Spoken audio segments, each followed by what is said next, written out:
Welcome into the latest episode of the NFL podcast on the Betting the Bitch Podcast Network. I'm your host, real underscore G Warner, joined by A underscore Snicker. We are going through the best six games, or at least the standalones, plus whatever we come up to. There is no London game. Just kidding. There's always a London game. There- We do have the London Jags. They're returning. That will be the second game we cover. We'll start with TNF, then we'll do SNF, we'll do MNF, and we'll do a little bit more, of course, because there's multiple Monday Night Football games. Andrew Schwarzenegger, how are you on this beautiful? We're recording on Wednesday, trying to change the juju, not the Juju Smith-Schuster, but the juju in general. How are you feeling on October 15th? does Brian Branch want to change the juju? He tried to alter the teeth of Juju. It He seemed to tried to. me. I don't know. I Uh, don't know if he's still suspended or if he's appealing. I'm yeah, not sure he what. is still indeed he is still suspended. That's breaking news on a Wednesday night for There you anyone go. that's not going to be listening for Wednesday night. But it did happen Wednesday night. I'm feeling pretty good though. I It's just feel like we're my just missing on like our publicized bets here. You know what I mean? I do. I think for the not that I've been great after a decent start, but seemingly, unfortunately, if you haven't started fading my best bets at the end of the show, we got a long way to go to get back to even and to make it a profitable season. The nice thing is the playoffs are usually gimmies, but I am digging myself quite a hole. And since I would rather not talk about that because there's enough drama, trauma, all these sort of things going on in my life. Let's move to Thursday night football. Speaking of trauma, we have the Pittsburgh Steelers. They are on the road as 5.5 point favorites to the Cincinnati Bengals, whatever you want to call it. I believe Joe Flacco was traded before our podcast last week, but that's the benefit of an extra day. And I can tell you, so number initially was -4 in this one, climbed to 4.5 before kickoffs on last week, week 6 of the NFL. Reopened at 5.5. It's still been there, so same time, same story, same channel. Total has climbed from a 43 last week to a current 44.5. I think based on maybe a little bit more familiarity for Joe Elite Flacco. Are you taking the Bengals plus 5.5 points here, Andrew?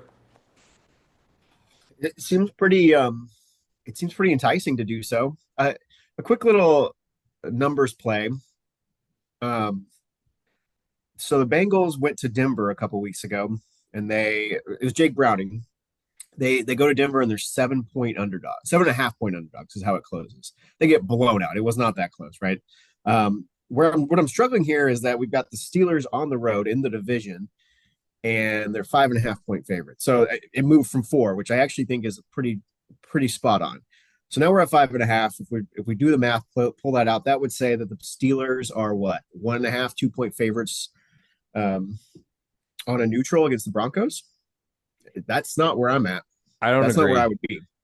Um, but we're talking about we've moved through some dead numbers. If we get to 6, which I don't know if we're going to get there. Looking at this, it looks Yeah, like the Juice juice is not hitting currently the on the Bengals. Bengals side for sure. So just from a numbers perspective, like that's off. Um, Flacco did some nice things last week. Looked okay, so at least able to move the offense. Um, but I thought the Steelers, were really impressive. They had a great little spot. They were bye week, and then the Browns coming back off London. Um, but Seems they were dominant. unfair. They were physical. Seems unfair to me. Very stacked. Very stacked against the Browns.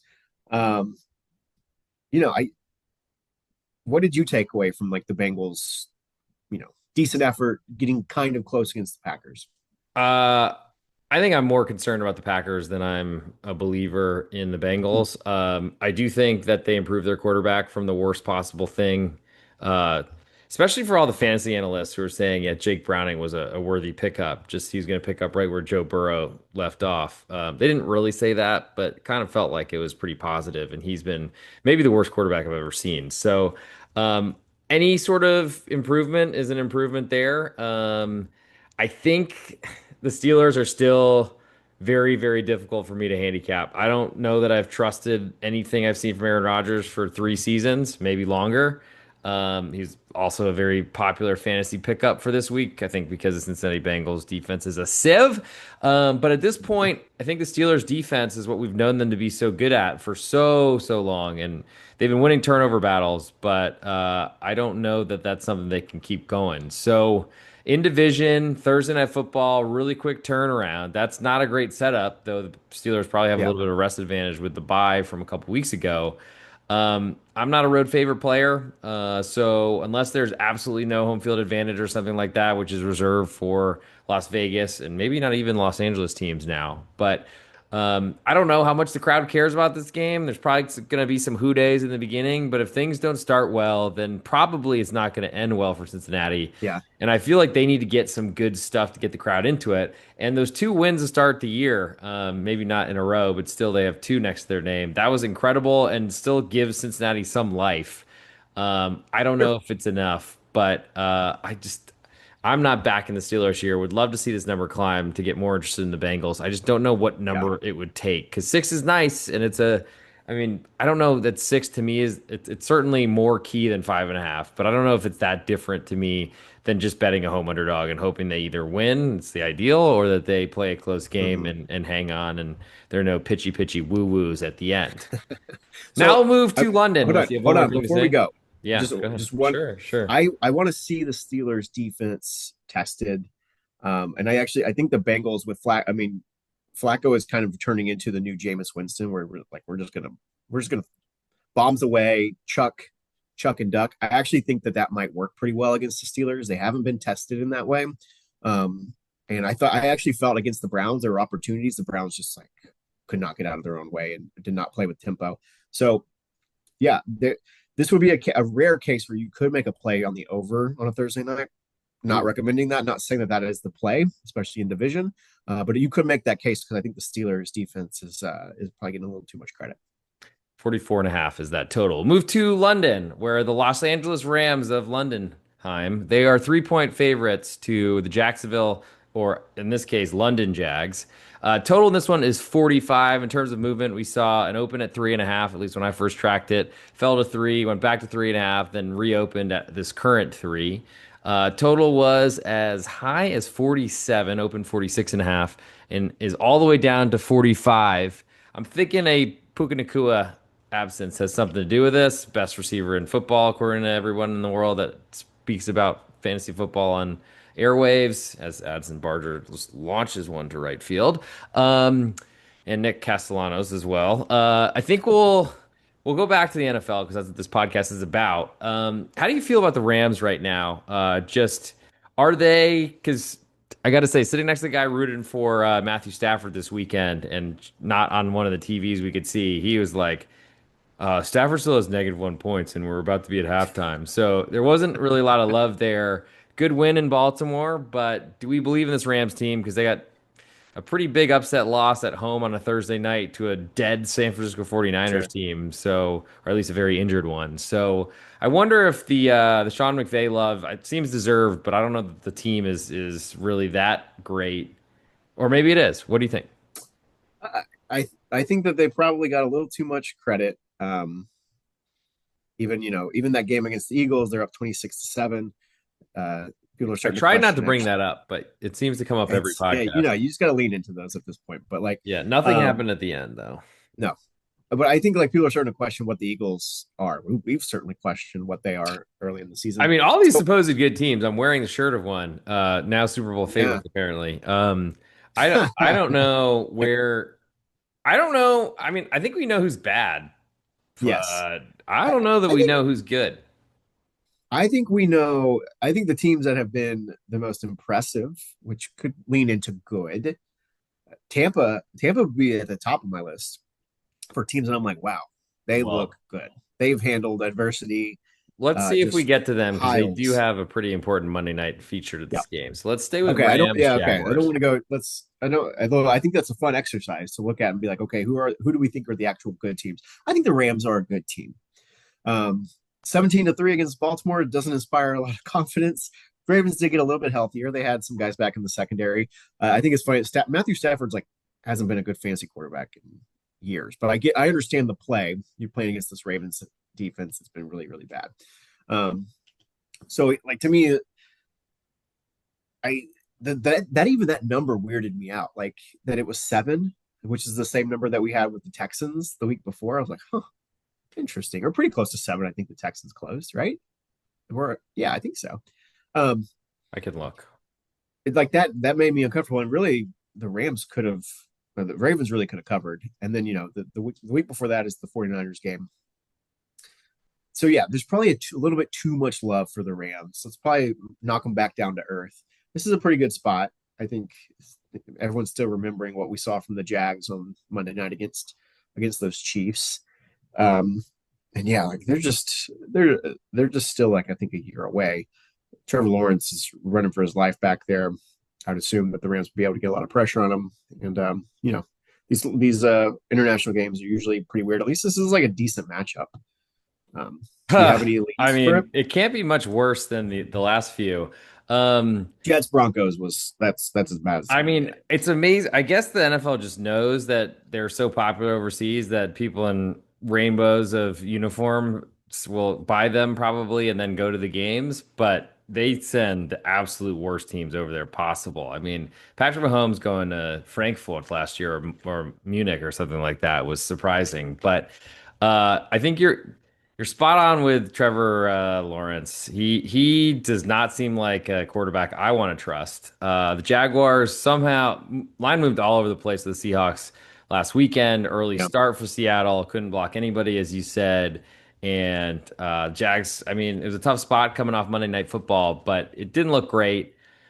The nice thing is they've been really good in London. It doesn't seem to matter who's coaching because we've seen some ineptitude there and they've played really well. I think this is a big test for that because the Rams seem competent, where a lot of the other teams going to Jacksonville, aka London, has seemed to be just completely not nonsensical and I don't know. These games are weird, as you said. I'm interested, I guess, in the home underdog because I'm giving nothing for field advantage other than just familiarity. Um, Total good luck picking that after we saw one touchdown scored last weekend. Yes, these offenses are better, but the Rams are fairly impaired with the loss of Puka Nacua. So I'm curious to see what they do. I don't know that there's going to be a lot for me in that one, I must say. Yep. Moving to Sunday Night Football, we'll do 2 Monday nights and then come back to as much time as we have for Sunday games besides the standalones. Sunday night, we have the Atlanta Falcons 1 point underdogs right now on the road at San Francisco. Total is 47. A lot of juice on the Niners -1 if you want that. The number has changed precipitously since 3.5 open, climbed to 4, back to 3.5, then games kicked off and we saw a 3, then a 2, and now we're down to 1. So market has been eating up the Falcons off of their dominant victory, ish, over the Buffalo Bills on Monday Night Football. That was a winner for your boy, and I'm very pleased with that one. Though once the left tackle seemed to walk or limp to the locker room, second half was absolutely terrifying from an Atlanta Uh, Falcons backer's perspective. Whereas the 49ers got a lot of respect at those stellar Tampa Bay Buccaneers. And we're kind of in it, but didn't really hang in it for too long, or at least didn't yeah. end up hanging in till the end. Yeah. The 49ers, the 49ers and Bucks have both just been snake bit with injuries. It's uh I don't even know if I don't know what I take away from the 49ers losing that game. Tough to go Because on the road across the country, missing every wide receiver we've ever heard of beside Kendrick Bourne, who now right. has 142 yards on the dot back-to-back weeks after he At couldn't 30 years old, catch. he's making a comeback. Yeah, after he suddenly learned to catch because he certainly couldn't on third and long against the Jaguars in a really important first down to potentially win a game. But that's, I I feel guess, like you beside the had that, point. Matt. It would have kept me in Survivor too. That would have been nice. Thank you. Uh, Thank you. Everything possible. So 49ers down from 3.5 or 4 before last week's games to 1 seems very, very cheap on yeah. a much lengthier prep time than the Falcons, who played a day later and might not have a left tackle or maybe right Well, tackle. the right tackle means more to Penix because he's a lefty, Correct. right? That's So, what I was thinking because they're uh, making a big deal about a tackle, but now I'm thinking it was maybe the right tackle, not the left tackle. I will look that up while you do this. yeah. and they've had some injuries on the offensive line of the tackle spot already this year. I was really impressed with what they did. Yes, Yeah, Penix. left tackle Jake Matthews Yep, is Jake all in Matthews. I red, think which so that leaves Elijah Wilkinson actually came over from San Francisco. He is still a right tackle, still available, and that's probably most important for that left-handed thrower. yep. Um, I was really impressed with what the Falcons did. They could have done more, obviously. Uh, so when I look at Penix, he's pretty much a gunslinger, which is fun, right? Until he maybe faces a defense that's sophisticated. Yes, they're going to be missing pieces, but Robert Saleh, he's a great defensive mind. Whatever they do, I really like. This feels uncomfortable for me, because I do wonder who's the public side in this one, like because the price has dropped so much. Standalone spot, like who is everyone eyeing in this deal? Because initial lean would be to take 49ers cheap in this spot, especially if maybe Purdy's back, but also I don't think there's much of a difference point wise between Jones and Purdy at this point, as long as Purdy's not fully healthy, which I don't think he is with that turf toe.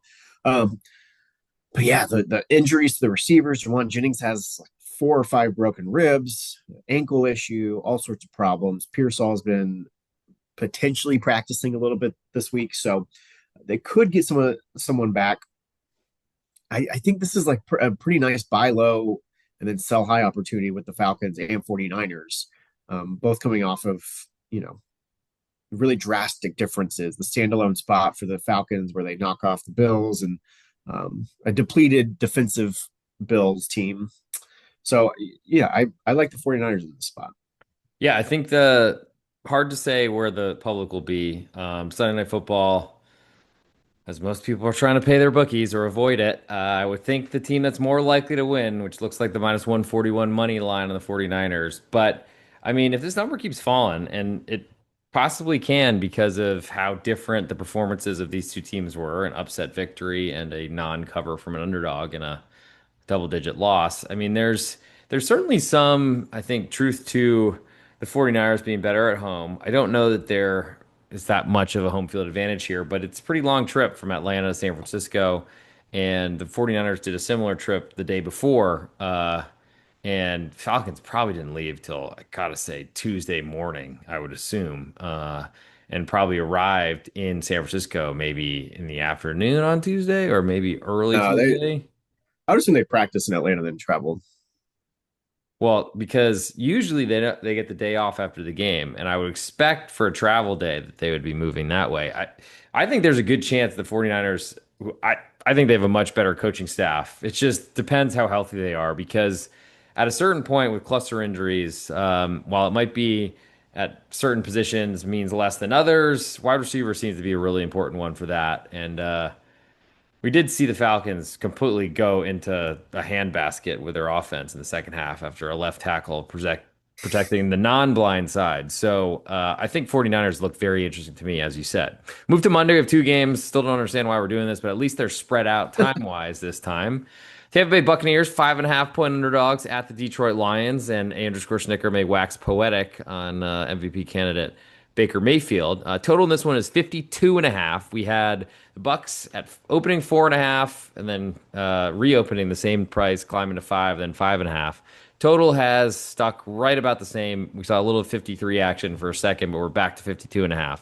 And I remember betting the over in this game last year. Same spot. Bucks went and won on the road as an underdog, and it was one of the slower games out there, which had really no prayer of hitting the over after a couple red zone field goals. It seemed to me. This is a fun one. It's nice to be able to watch Baker Mayfield and not be playing for your rival.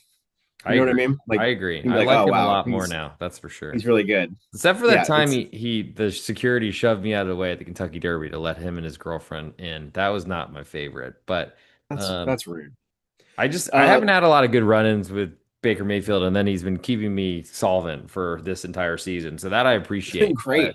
yeah. So, but here's where we're at again. Like I think most people are going to look at this and say, "Wow, the Bucks, they're 5-1. They're getting 5.5 points on the road at Detroit.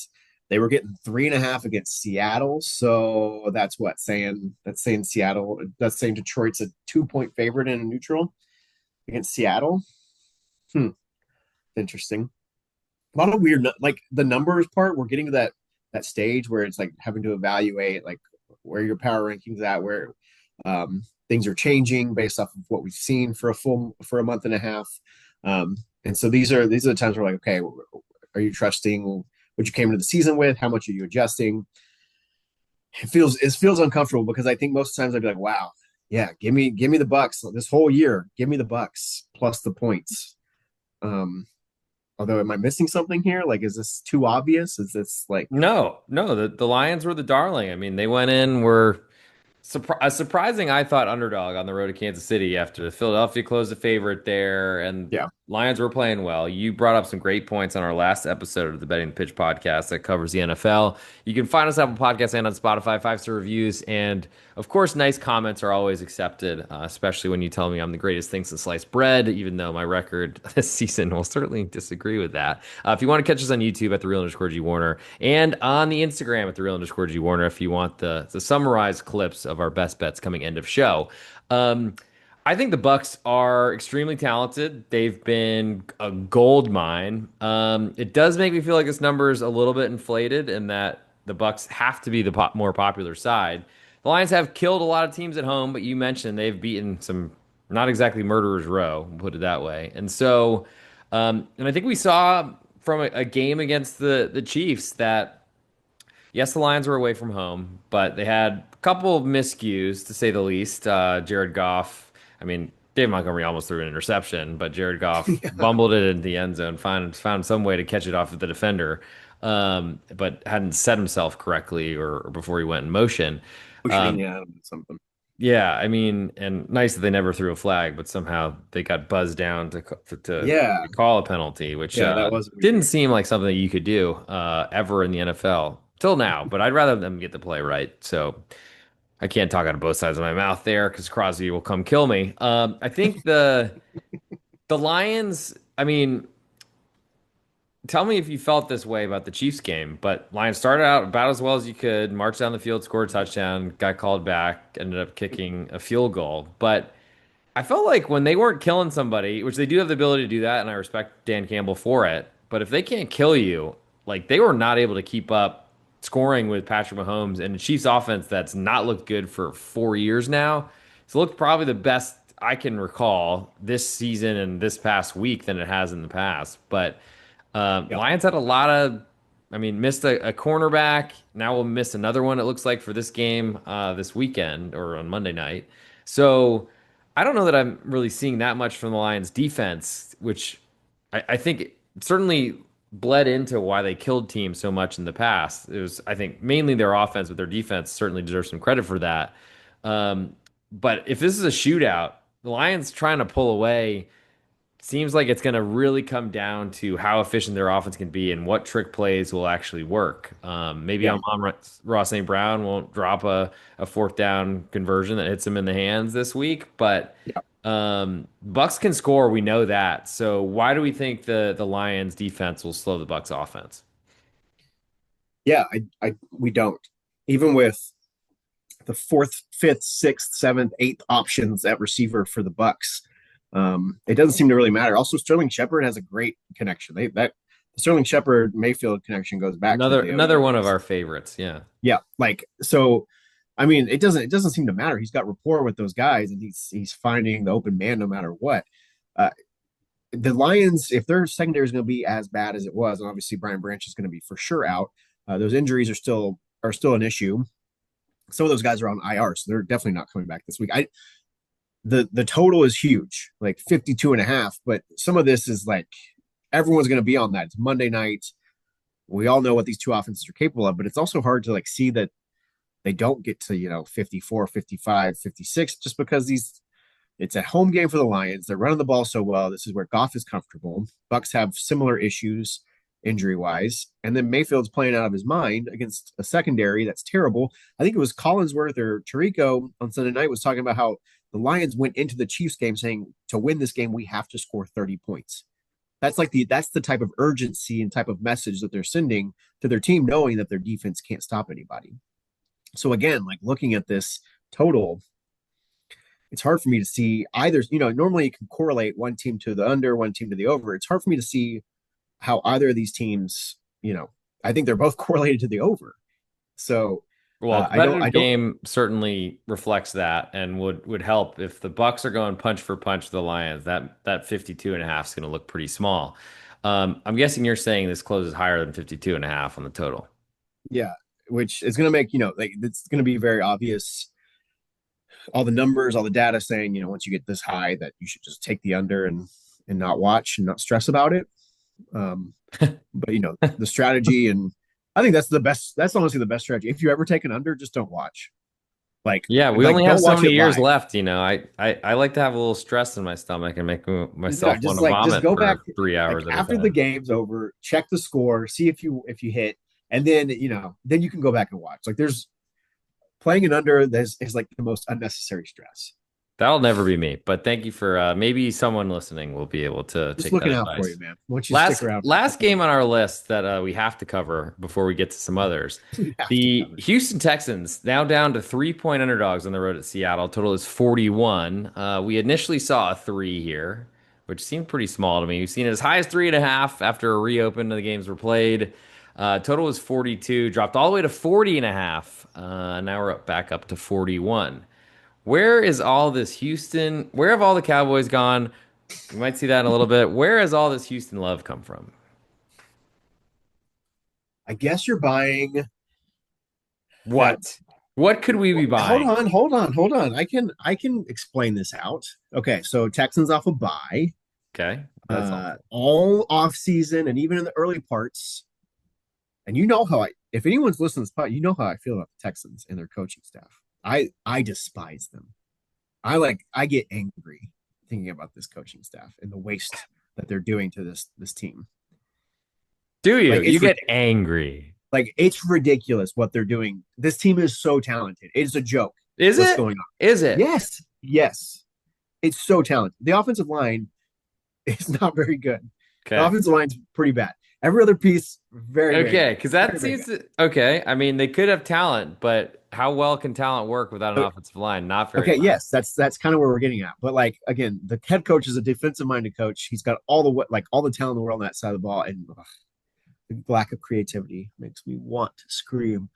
Um, I do think their messaging early this year or the early parts to reporters and everything else was like, "Hey, don't panic about the offense. We're gonna figure it out." Love that Okay, messaging. so against the Ravens, hear me out. They looked good. So here's what if you're saying that if they score 40 points, it doesn't matter who it is, you score 40 points. That's impressive. So I think if you're making a case for the Texans, especially at 3.5, you're saying, okay, off a bye. Well, now we're three, baby. I know, but people bought that 3.5 was scooped up over the last couple of Yes, days it because it was. Yes, definitely it was. reopened. Yes, it was. Like a look ahead was three, it opened at three, or it came back up at 3.5. I know you already said it, but um, and then so you're expecting like the defense to be healthy as well. I'm trying to make the best case I can. Three just feels like the right number to be real. Like I don't know. I don't really want to be taking Seattle at three. I'm not still not sure what Seattle is. I don't not the Okay. biggest Seattle I supporters want to here. flashback, a legal flashback here, to I don't know, probably 29 minutes ago when we talked about a Seahawks game and a Jacksonville quarterback who was, if I correct me if I'm wrong, Yeah. but just quote me to quote you, who was running for his life against a Seattle team in a early start on the wrong coast, all that sort of things. Mm-hmm. Now we are playing in the Pacific Northwest with the 12s or the 12th man. 12th person probably is how they'd want it to be put in Seattle, to put it that way. But 12th day.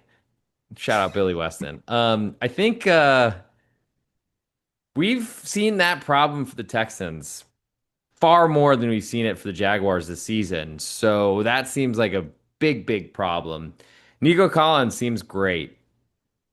CJ Stroud seems like a real project after a great rookie season. We've seen a lot of I don't know what since then.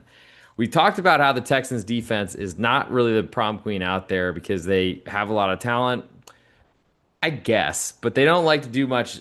Exotic is only the dancers in Houston. I think it's certainly not any blitzes or blitz packages or any sort of packages in Houston. So, to me, buying this down at 3.5 is really odd to me. Yeah, the Seahawks have been struggling to run the football. They've got a lot of injuries, and that was a big concern and why I think the line moved around a lot in the Jaguars' favor this weekend. But to me, that 3 is too short. And so now we get to move to Sunday games, unless you have something else you'd like to continue to advocate for in that I one. mean, the under makes sense because Under of what you said. 41. I mean, I Seattle's yeah, defense has looked great. There are certainly concerns with how Seattle closes games based on their young head coach, if you will. right. But I'd like to move to Sunday. And since I'm such a Let's do it. gentleman, where would you like to go for a game you like to talk? I got one I know Oh, I want to talk about. okay. Well, I was really hoping that. Yeah, why don't you go first? Because I hadn't picked one. So let's.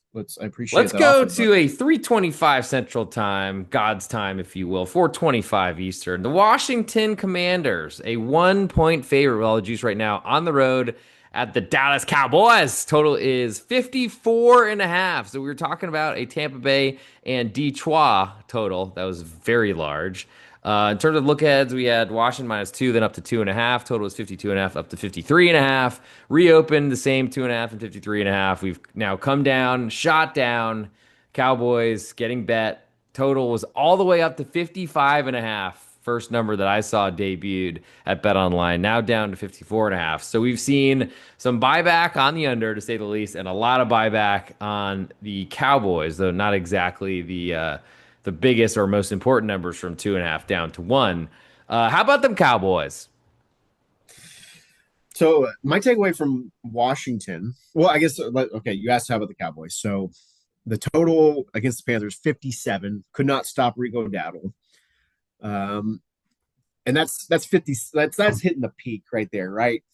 A 57-point game, 30 to 20. Like, so this makes sense that you're going to be like, okay, I'm gonna stand against a 55 total, even if it's these two teams.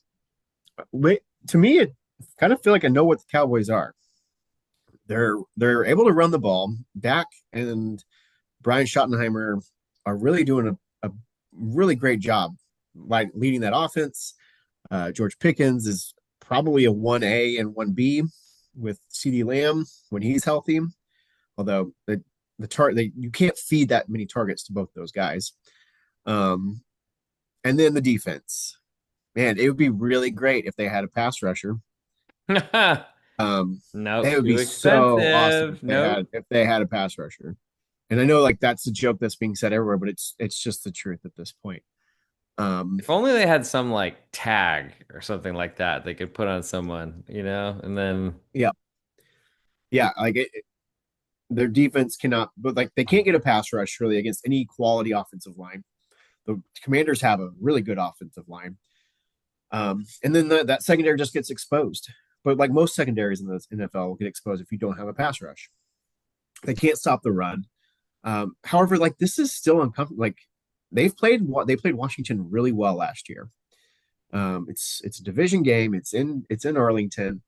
Um, because I really thought I figured I'd be on the Commanders easy, like quick, but like it, and I still feel that way because that game on Monday night, the amount of turnovers, weather it didn't was help.